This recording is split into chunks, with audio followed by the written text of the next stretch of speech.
Deus é bom.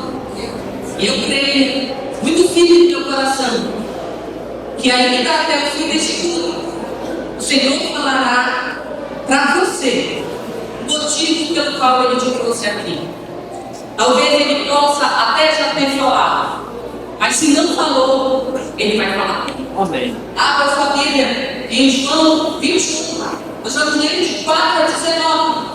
E hoje nós vamos aprender um pouco sobre o Evangelho verdadeiro, ou maiúsculo, e Evangelho com maiúsculo. Vamos ver que está escrito lá nesse versículo. O contexto desse texto é o seguinte: Jesus já tinha terminado o seu ministério, Jesus já tinha morrido, Ele já tinha escolhido os seus discípulos, caminhado com os seus discípulos, ensinado os seus discípulos tudo a respeito do reino de Deus, tudo a respeito do Evangelho verdadeiro do próprio Jesus Cristo, do Evangelho verdadeiro da cruz, do Evangelho verdadeiro do reino de Deus. Mas também, nesse momento, Jesus já tinha passado pela negação de Pedro, já tinha passado pela traição de Judas, já tinha passado pelo abandono de todos os discípulos. Jesus tinha morrido e tinha ressuscitado. E agora, neste momento, Jesus estava aparecendo pela terceira vez para os seus discípulos.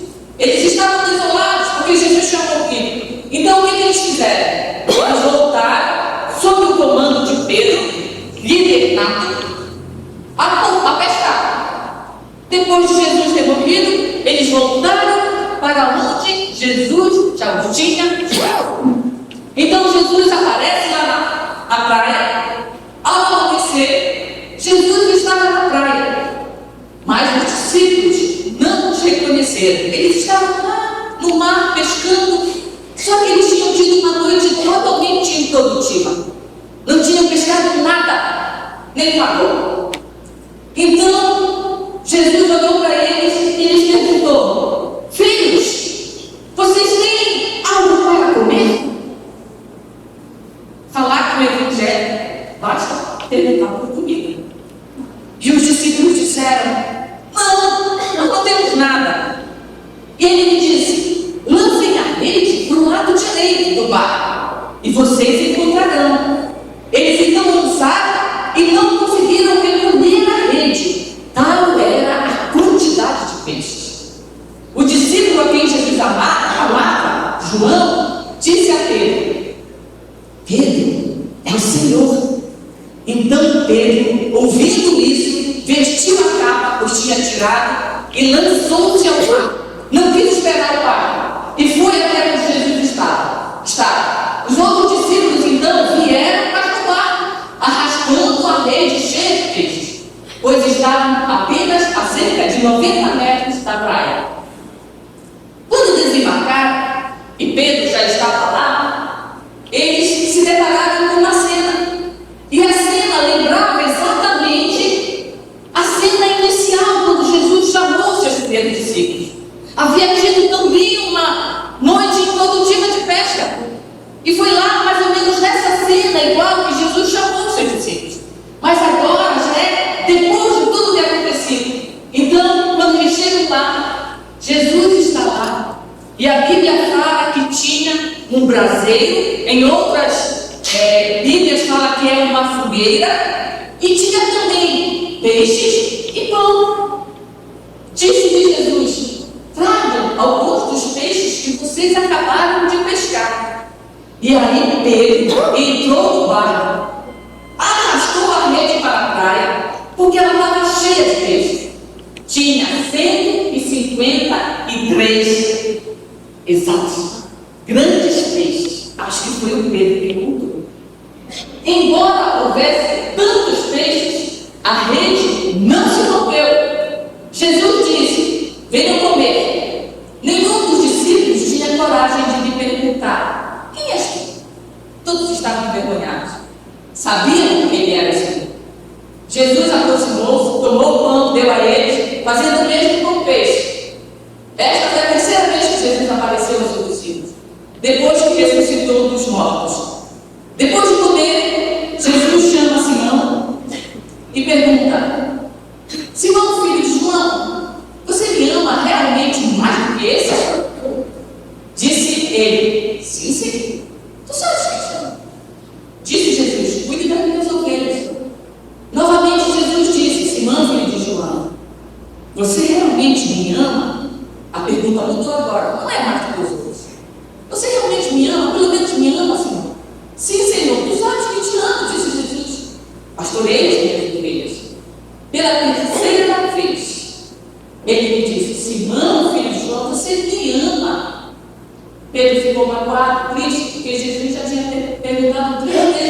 você viu? E ele me disse: Senhor, tu sabes todas as coisas. E sabe o que te amo? Disse-lhe Jesus: cuide das minhas ovelhas. E disse mais a ele: quando você era mais jovem, Pedro, você se vestia e ia para onde você queria. Mas quando for velho, estenderá as mãos, e a outra pessoa o vestirá e o levará para onde você não deseja ir. Jesus disse isso para indicar o tipo de morte com a qual Pedro iria glorificar a Deus. E então disse, como disse na primeira vez: segue. Atualmente, muitos evangelhos com E minúsculo têm sido oferecidos a nós. Evangelhos doces, evangelhos coloridos, evangelhos que rasgam parte da Bíblia, ou para nosso estado muito eles dobram algumas páginas da Bíblia que não são tão interessantes para eles. Mas há algo em comum hoje entre nós reunidos aqui. Não é só a beleza, mas é uma coisa que eu ensino: o verdadeiro evangelho de Jesus. Amém. Tertuliano, um grande pregador do século II, perguntaram a ele por que ele cria tanto, tão ferozmente no evangelho de Jesus Cristo. E ele respondeu: eu creio porque é absurdo. O que Tertuliano estava tentando falar é como pode um evangelho ser criado por um homem natural, ser ensinado, ser praticado de tal forma, com padrões tão elevados, que possa ser de um homem natural. Tipo, o que o evangelho fala a nós? Amem os seus inimigos e orem pelos que vos perseguem. Tertuliano estava falando: isso aí não pode vir de um homem natural, porque isso é absurdo. Imagine um padrão de vida em que o que a pessoa recomenda a nós é: fiquem felizes quando vocês forem insultados, perseguidos, caluniados e presos por causa do meu nome. Você já imaginou? Para um homem natural é muito difícil ser caluniado. Nós não gostamos, muito menos por uma pessoa. E o evangelho de Jesus dita exatamente isso. E mais, olha o que o evangelho de Jesus fala: perdoem os vossos ofensores. Realmente é uma missão. E completa: se alguém o ferir na face direita, ofereça a outra. Não é um homem natural que consegue viver, criar e praticar um padrão de vida tão elevado como esses princípios. Só o próprio Deus poderia fazer. Só um homem, sendo o próprio Deus, poderia fazer. E nós só podemos viver isso quando nós alcançamos esse evangelho. Nós, como homens carnais. Sabe por quê? Porque não é fácil. Eu e você sabemos que não é fácil seguir o padrão de vida do evangelho de Jesus Cristo. J.B. Carvalho, um escritor evangélico, ele fala em um dos seus livros o seguinte: ser salvo por Jesus não te custa nada, mas ser discípulo dele te custa tudo. O preço é alto. Tudo. Tudo. Por isso que todas as vezes que Jesus chamava os discípulos, a Bíblia fala que eles, deixando tudo, os seguiam. E o que a Bíblia está dizendo é que realmente nós precisamos deixar tudo. Tudo aquilo que nós pensávamos, tudo aquilo que nós queríamos, tudo aquilo que nós desejávamos, tudo aquilo que nós praticávamos, tudo aquilo que nós gostávamos, tudo a gente precisa deixar. Mas não é só isso.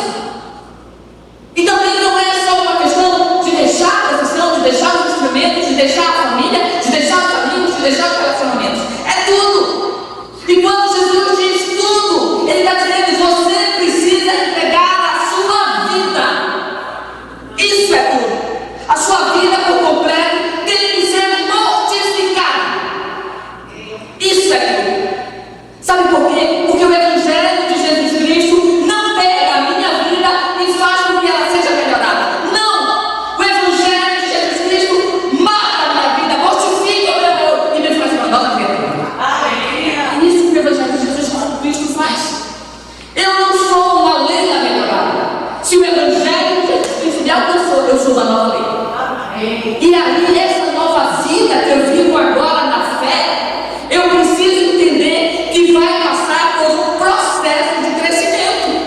Porque agora eu acabei de nascer da água do Espírito. E assim como uma vida natural que requer crescimento, a vida de fé também requer esse crescimento. Nós não podemos estagnar. O Evangelho de Jesus exige crescimento e amadurecimento da minha fé. Mas não é fácil. É um processo que exige esforço, perseverança e fidelidade. Mas é possível. É possível. E nós podemos encontrar inúmeros exemplos na Bíblia, lá no passado. Mas deixa eu te dizer, não existem só exemplos na Bíblia.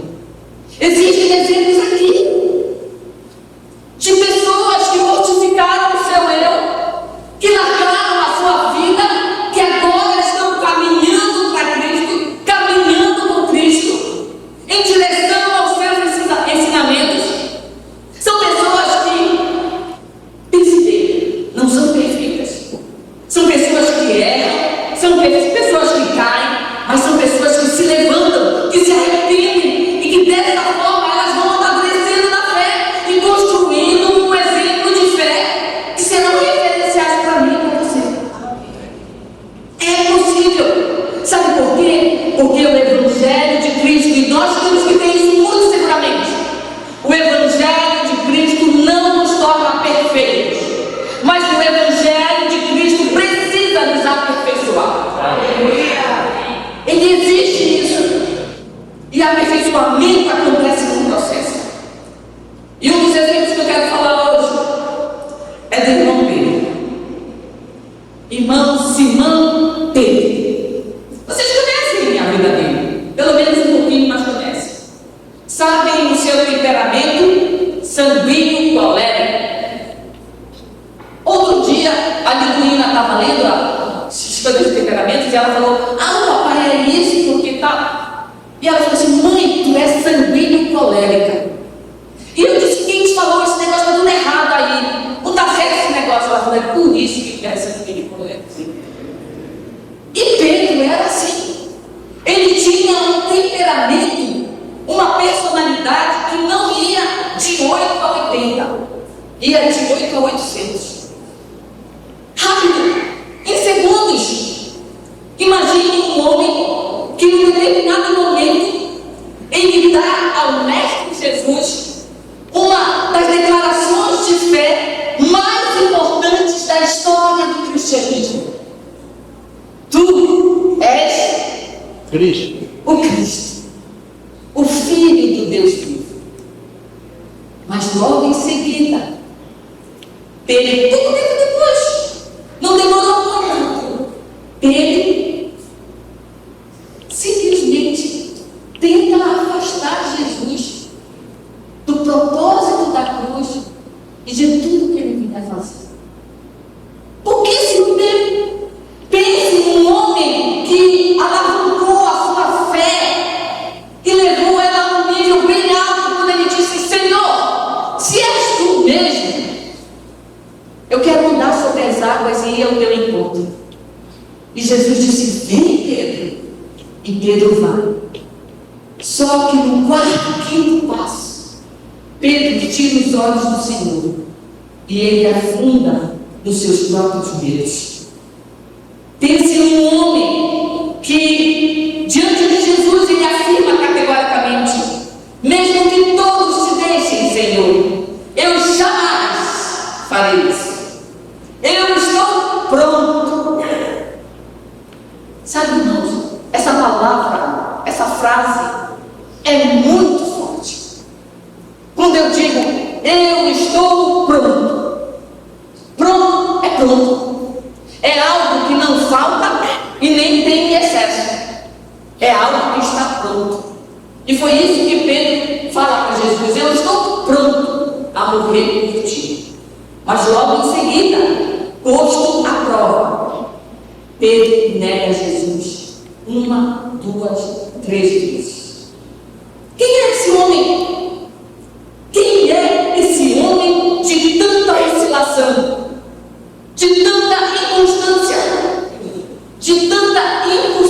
cidade.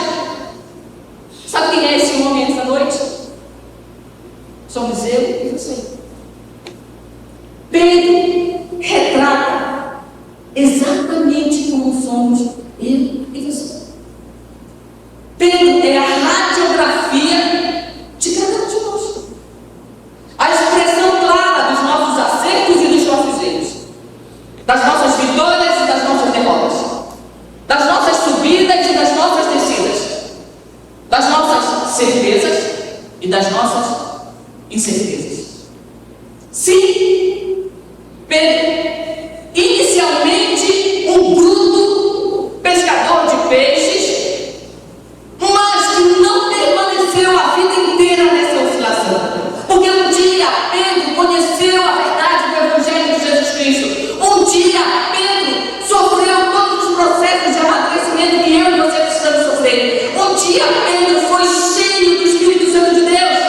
E ele se transformou, não mais naquele bruto pescador, mas em um pescador de homens. Pedro se transformou num discípulo, num líder incomparável.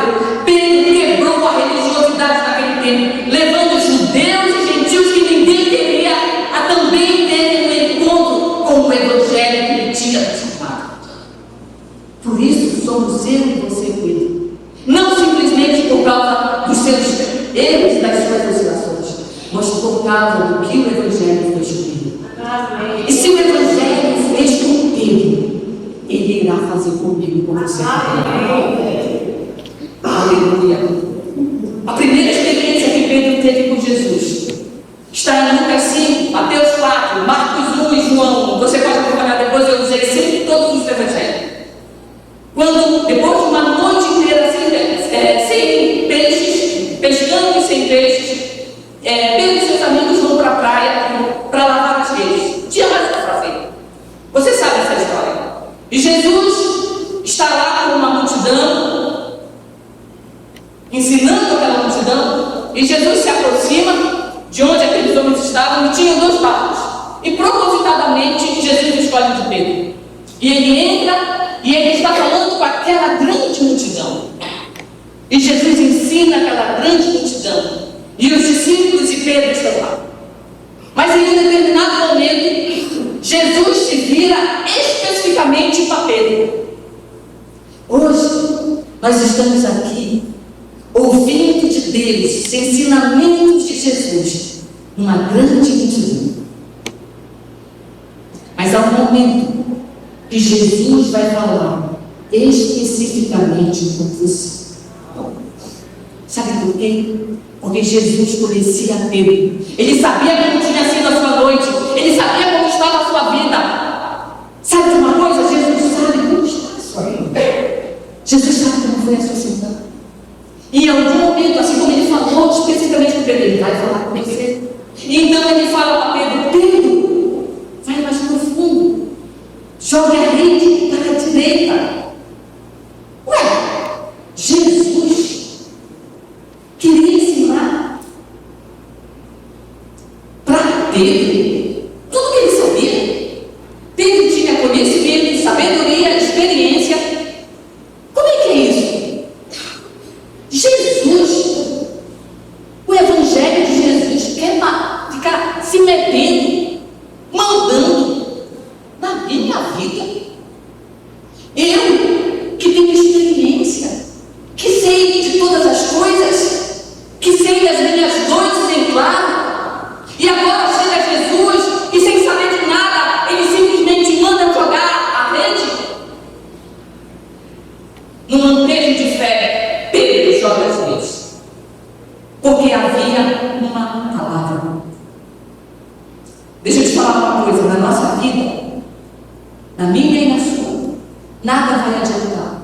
Experiência, sabedoria, conhecimento, sem a palavra do Mestre. Nós iremos conversar. E aí Pedro joga aquelas redes, e aí a cena muda totalmente. E aquela cena não somente muda aquele momento, mas ela muda a própria vida de Pedro. A Bíblia fala que as redes começaram a se romper, e os barcos parecem que eles iam cidade, tanto peixe. Pedro então se apercebe que aquilo é um milagre, e ele vê que aquele homem não era simplesmente um mestre, ele era alguém especial.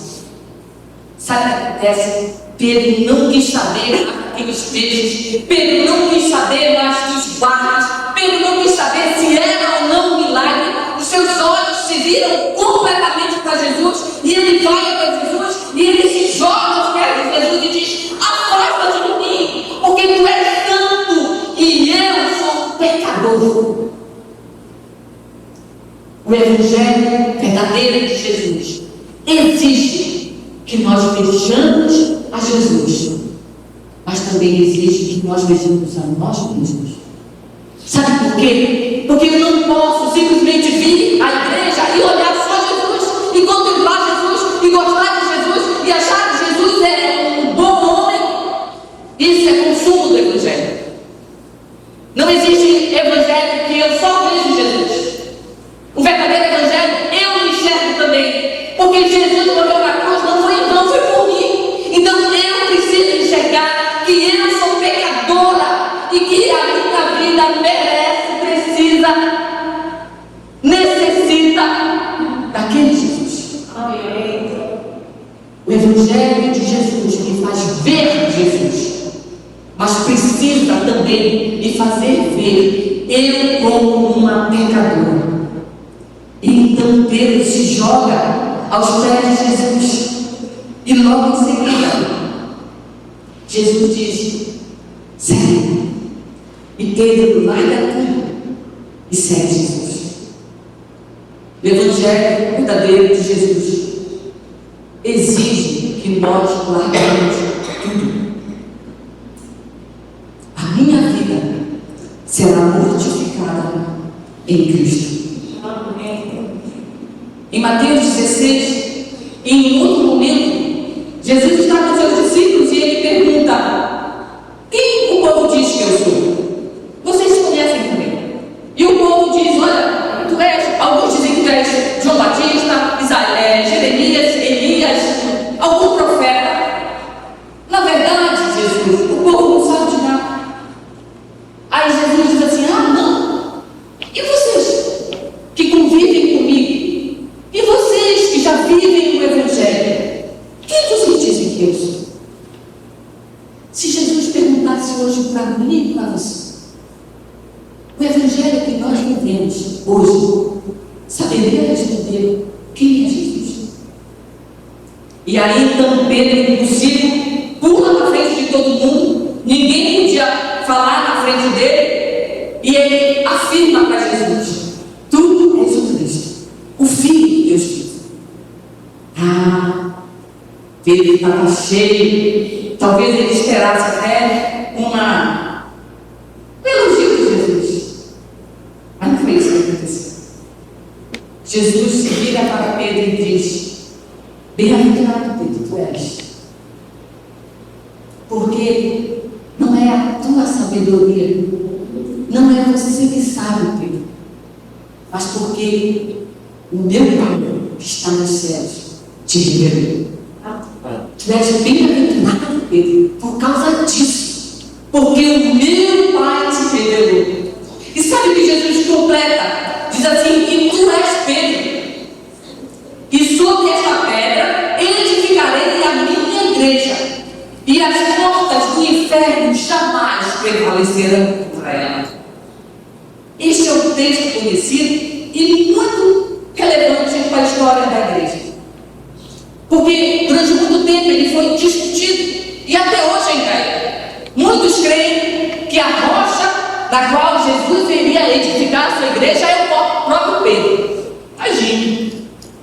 Outros creem que a rocha seria as palavras faladas por Pedro. Mas a grande maioria dos teólogos cristãos evangélicos, eles creem que Cristo, Jesus, é a própria pedra, a rocha inabalável que a igreja é edificada. Por que isso aconteceu com Pedro? Tinha que ser com Pedro. Tudo tem uma razão. No grego, o nome Pedro e o seu nome não é em vão. O nome Pedro significa Petros. Lá no grego tinha um ditado, uma certa jogada com as palavras, em que eles brincavam com a palavra pedra e Pedro. Pedro deriva de pedra. Pedra é a origem. Então, pedra é Petra e Pedro é Petros. O que significa Petros? Uma lasca, um pedacinho de pedra que veio da origem, da rocha. Então, o que Jesus estava dizendo para Pedro é: Pedro, tu és um fragmento de pedra, tu és uma lasca de pedra, mas é sobre a rocha, a origem, que eu edificarei a minha igreja.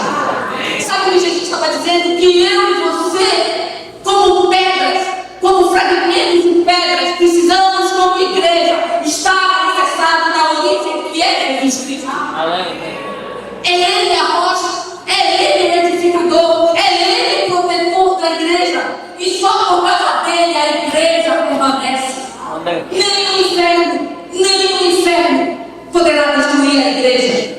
Sabe por quê? Porque não é por causa de nós, é por causa da rocha. O próprio Paulo fala em 1 Coríntios 3:11 que Jesus é a pedra. Pedro afirma nos seus dois discursos que Jesus foi recusado como pedra angular.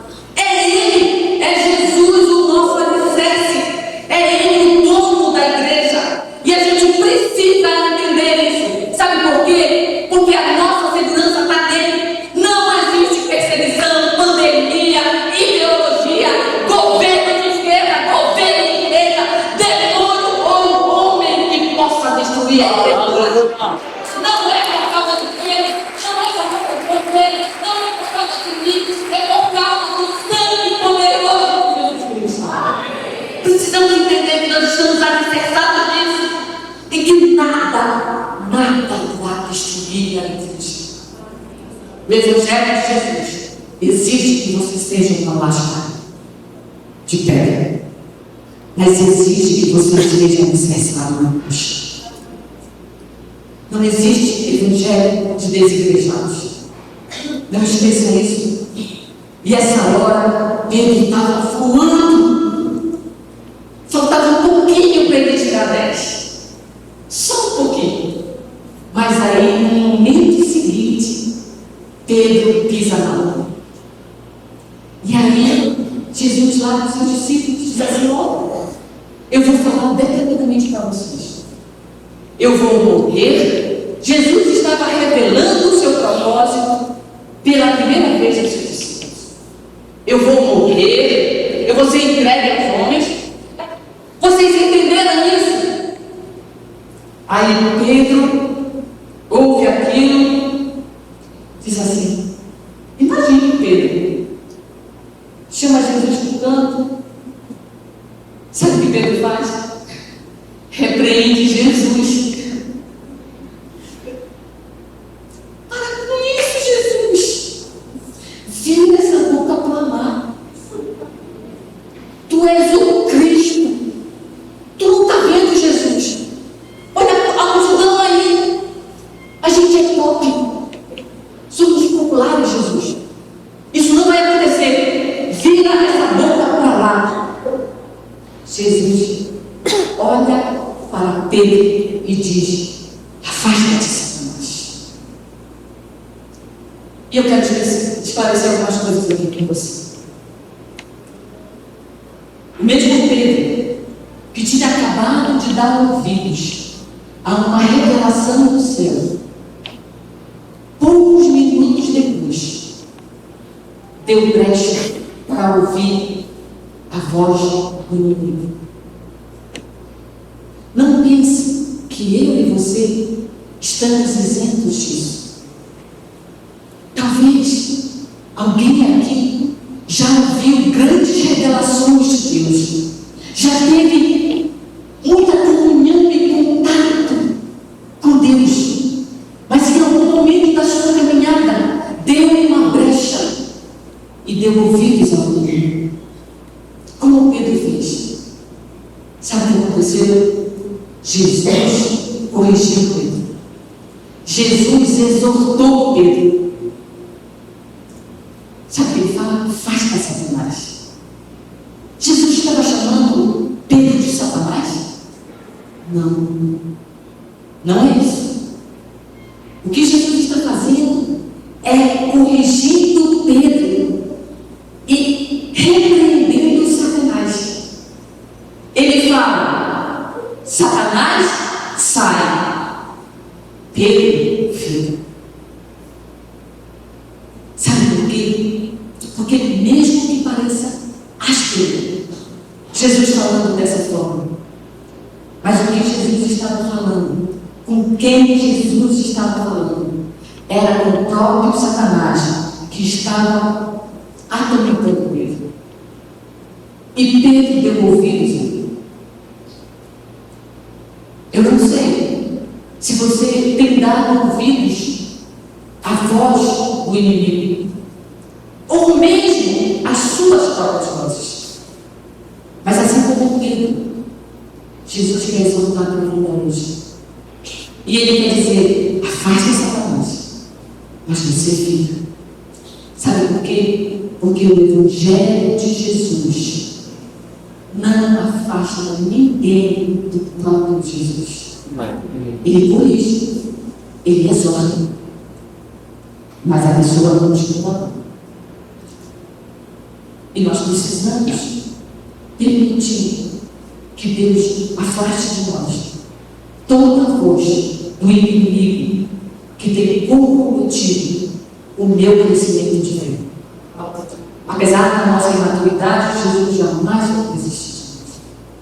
Mesmo que você tenha dado ouvidos ao inimigo, Jesus não vai desistir de você. Lá em Lucas 22, João 13, já no fim do ministério de Jesus, uma semana antes da sua morte,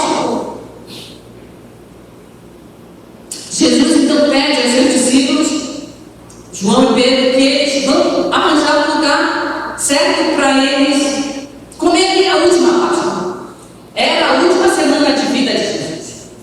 Então, eles vão até o local e, chegando lá, Jesus e todos os seus discípulos, eles se sentam naquela mesa. E a mesa daquele tempo não é igual à nossa. Eram mesas baixas. E geralmente, quando as pessoas iam se alimentar, comer, elas precisavam lavar os seus pés para poder assentar na mesa. Mesmo porque, quando eles se assentavam, os pés ficavam à mostra. E aí todo mundo via o pé um do outro. Foi aí que surgiu a frase: pé do Pedro é preto. E olha, então todos sabiam que aqueles pés estavam sujos, calejados, fedidos, cheios de poeira. Mesmo porque Jerusalém era do deserto. E então, aqueles discípulos lá, prontos para aquela ceia, geralmente quem lavava os pés das pessoas eram os servos, ou os criados, ou os escravos. Mas lá naquele local não tinha servo, não tinha criado, não tinha escravo, só tinha discípulos. Inclusive, o papo lá na mesa era o seguinte: quem é o maior entre nós? E quem é o mais importante de nós? Na semana da morte de Jesus, os discípulos estavam brigando sobre quem era o maior. E aí, Jesus não só ouve aquilo, mas como ele sabe todos os pensamentos que os discípulos estavam pensando, ninguém queria passar a humilhação de lavar os pés uns dos outros. Isso não era serviço de discípulo, isso era serviço de servo. Então, Jesus, vendo aquilo, ele pega uma toalha. A Bíblia fala que ele se enrola numa toalha e ele vai, se aproxima dos discípulos. Sabe o que ele faz? Se rebaixa. Jesus se rebaixa para lavar os pés sujos de todos os seus discípulos. E Jesus faz isso um a um. Inclusive, as Judas, que o traiu. Sem dar uma palavra. Jesus estava dizendo e ensinando um dos principais princípios do Evangelho de Jesus Cristo. Sabe qual é? Quem quiser ser grande precisa ser sério. Quem quiser ser o maior precisa se rebaixar aos seus irmãos. Precisa servir aos seus irmãos. Era isso que Jesus estava ensinando para aqueles discípulos. Vocês precisam ver e considerar que o outro é superior a vocês. E quando ele chega perto de Pedro, opa, Senhor, jamais, eu não vou permitir que você passe por essa humilhação. Porque servir ao outro, na cabeça de Pedro, era humilhação. E aí Jesus vira para ele e fala: Pedro, tu não está entendendo. Pedro, se você não aceitar que eu lavo os seus pés, você não tem parte comigo. Sabe o que Jesus estava falando para nós? Se você não aceitar todos os padrões do Evangelho de Jesus Cristo, inclusive de se rebaixar diante dos seus irmãos e considerar eles igual a você, não, superior a você, se você não aceitar esse padrão dele, sabe o que vai acontecer? Você não tem parte comigo. O Evangelho de Jesus é realmente absurdo. Às vezes, nós não conseguimos nos sujeitarmos aos outros. Sabe por quê? Nós não precisamos mais lavar os pés dos outros. Só simbolicamente. Mas nós precisamos servir uns aos outros. Amém. E aí Pedro diz assim: Senhor, me dá um mimo, pode me banhar tudo. E é exatamente isso que nós precisamos fazer. Então eles saem e depois saem daquele local e vão para o Monte das Oliveiras. E lá, em um determinado momento, Jesus fala para eles: hoje vocês todos me abandonarão. Todos me abandonarão. E se cumprirá a profecia: ferirei o pastor e as ovelhas serão dispersas. E aí ele vira para Pedro e diz assim: Pedro, Satanás pediu para peneirar você como trigo. Quando a gente peneira trigo, alguma coisa, escapa aqui. Mas Pedro, eu estou orando por você. Eu estou orando por você. E quando, Pedro, você voltar completamente para mim, e o original dessa palavra, quando tu voltares completamente para mim, não é voltares, é converter. Pedro, quando tu te converteres totalmente para mim, sabe por quê? É um processo. E Jesus estava dizendo: Pedro, quando você estiver totalmente convertido a mim, você vai entender o que é a fé e vai fortalecer os teus irmãos. Olha essa promessa. Pedro não estava entendendo muito aquelas coisas. Então ele se vira para Jesus e fala o seguinte: já saquei, Senhor. Já sei. Não te preocupa. Eu já sei que o Sinédrio quer te prender, quer te matar. Eu sei que os meus irmãos, os outros discípulos, eles não estão preparados para isso, Senhor. Não. Mas Descanse no Senhor. Pode confiar em mim. Eu não vou te abandonar jamais, como eu irei ser preso e eu irei morrer por ti, Jesus. Pedro, Jesus olha para Pedro e diz assim: Pedro, na verdade, te digo que ainda hoje, antes do galo cantar, tu me negarás 3 vezes. Aleluia. Você já pensou nisso? Você fazer uma promessa para Jesus e ele virar com essa para você? Pedro ficou calado e eles seguiram e foram até o jardim. Chegando no jardim, Jesus segue com Pedro e Tiago e João. E lá ele abre o coração para eles, fala da dor da sua alma e manda que eles vigiem. E hoje Jesus está dizendo para nós: vigiem e vai orar. Depois do primeiro momento, Jesus volta para eles e eles estão dormindo. Sabe quem Jesus acorda? Pedro. Eu falei para ti. Pedro não está bom, mas a carne é fraca. Vamos lá, Pedro. Sabe por quê, irmãos? Porque muitas vezes o que é prazer para Jesus é sono para nós. Está na presença de Deus. Está na igreja. Melhor online. É para mim também.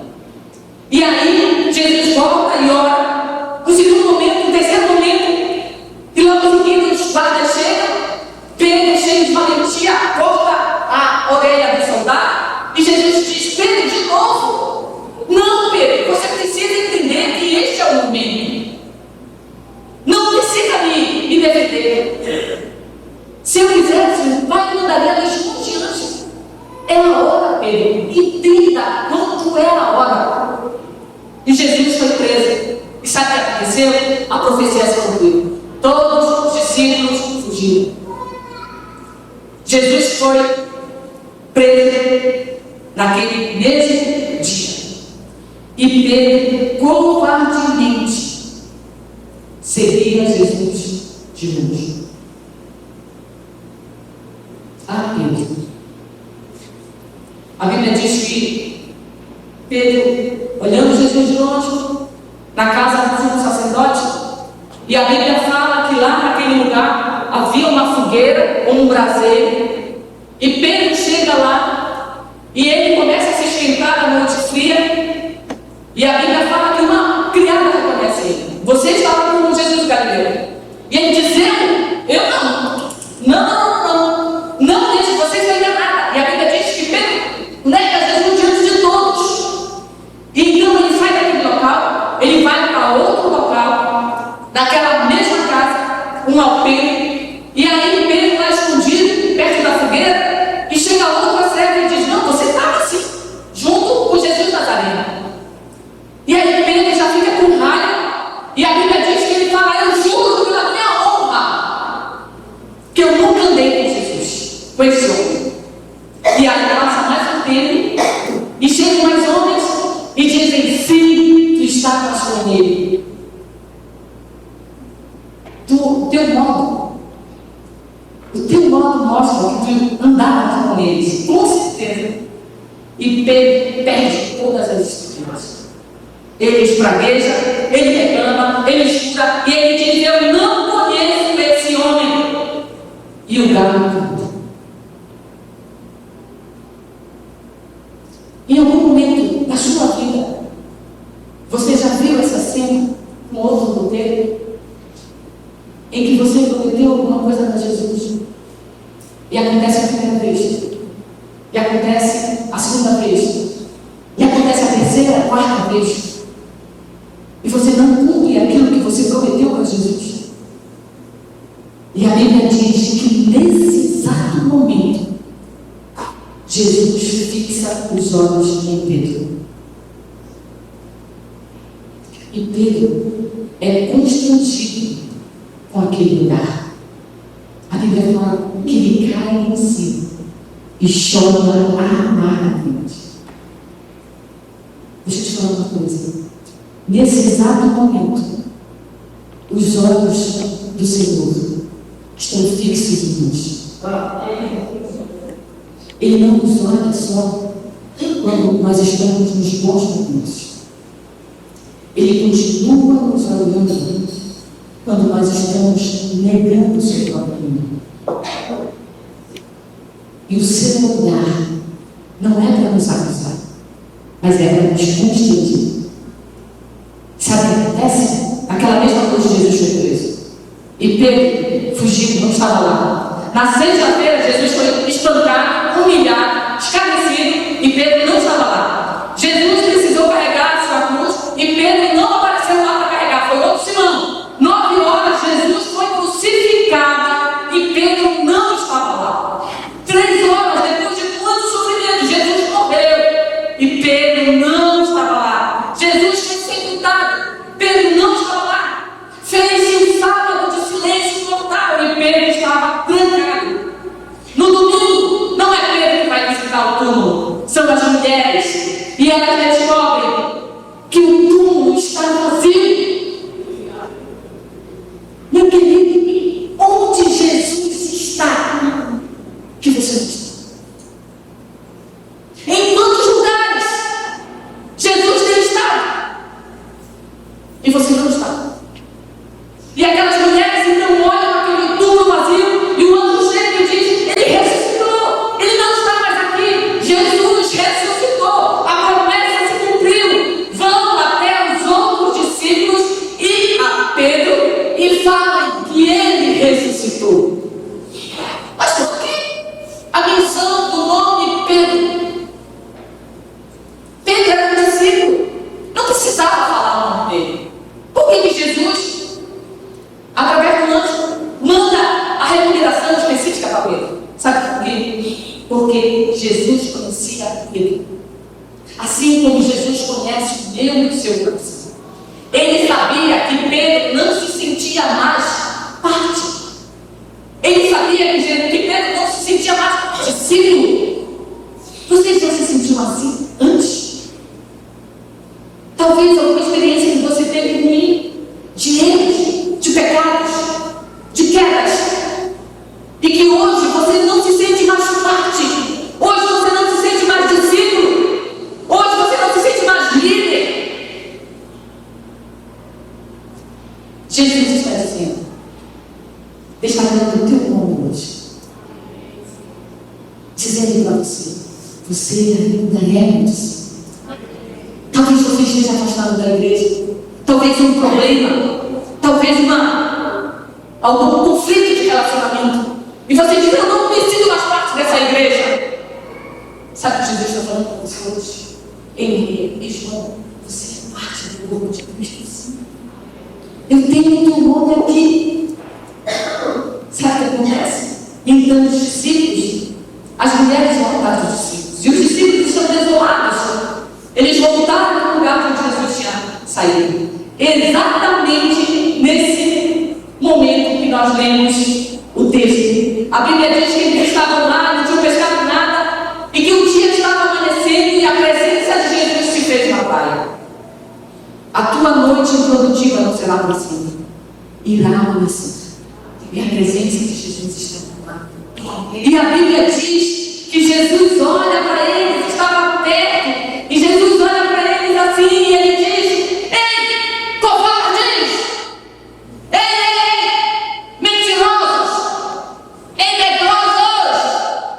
Ei, fujões! Ei! Foi isso que Jesus falou? Não. Filhos.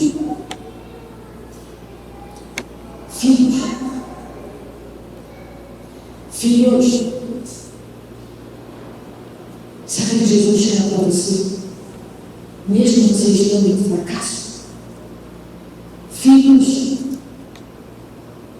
o Evangelho de Jesus Cristo não te julga, ele te corrige. No Evangelho de Jesus Cristo, mesmo você estando fracassando, você continua sendo filho. Amém. E ele diz: filhos, tem algo aí para comer? Jesus sabia como seriam os evangelhos, mas estava oferecendo comida, né? E ele diz: não. E ele diz: lança a rede para a direita, que lá tem peixe. E aí João reconhece, como nós vimos a voz de Jesus. Pedro se lança ao mar e ele vai na frente. E ao chegar lá, sabe o que Pedro vê? Uma cena totalmente inusitada.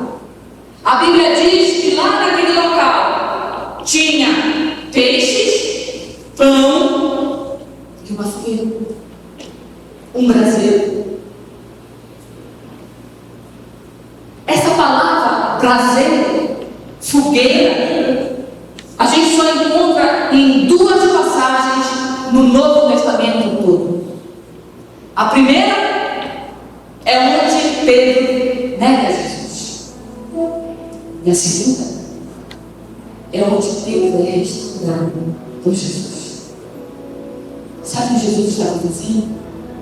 Ele estava montando, reconstituindo aquela cena da queda de Pedro, para poder mostrar a Pedro que ele precisava não somente ser perdoado, mas que ele precisava ser curado. Não era simplesmente uma questão geográfica que Jesus estava mostrando para Pedro. Jesus estava dizendo: eu preciso curar a sua alma, eu preciso curar o seu espírito.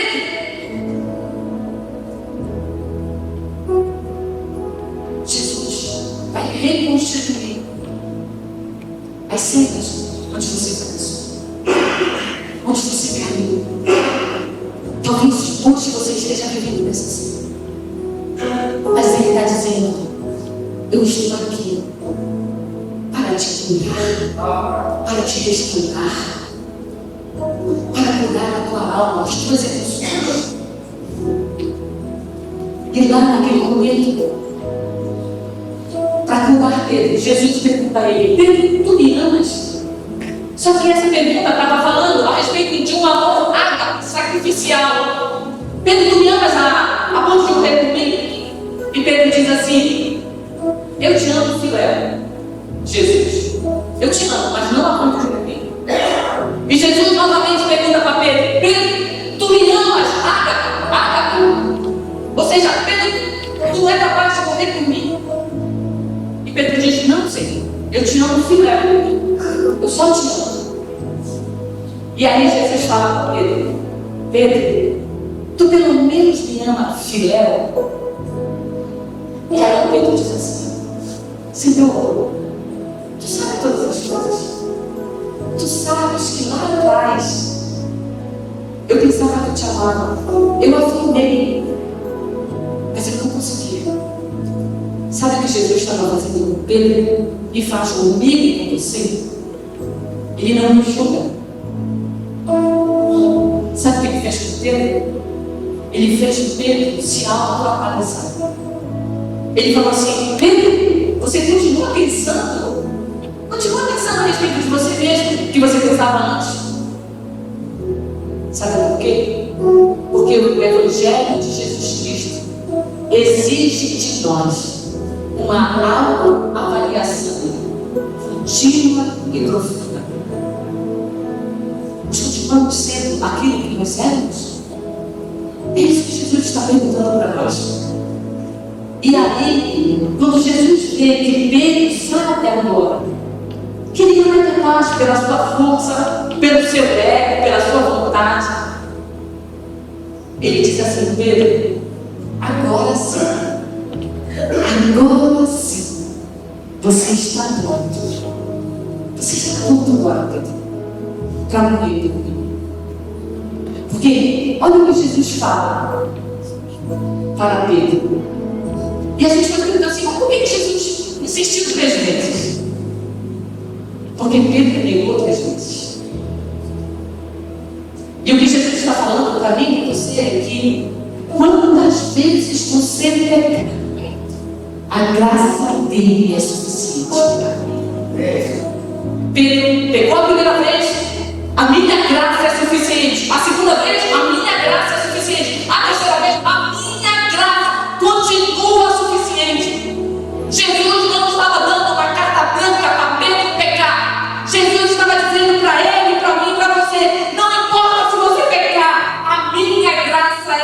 inocente, não só para te perdoar, mas para te restaurar e para te transformar. Foi isso que aconteceu. E no final, Jesus fala assim: Pedro, quando você era jovem, lembra como você era? Você não conseguiu correr com ninguém, você fazia aquilo que você queria fazer. Mas agora, Pedro, você é velho, você estenderá as suas mãos, morrerá na cruz, e você, a sua morte será a maravilha de Deus. O que Jesus está falando, Pedro, você está clamando, e é exatamente assim que você vai.